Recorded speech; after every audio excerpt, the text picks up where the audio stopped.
guys, how long has Matt's Kibosh been closed for? I'm just wondering. Was the food ever good here? You can see it says for sale, release.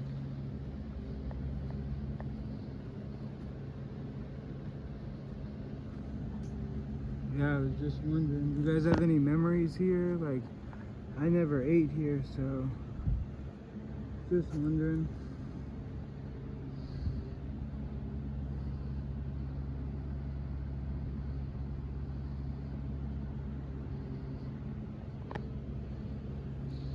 Here's the entrance.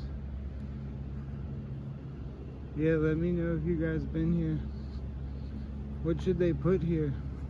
Here's the parking.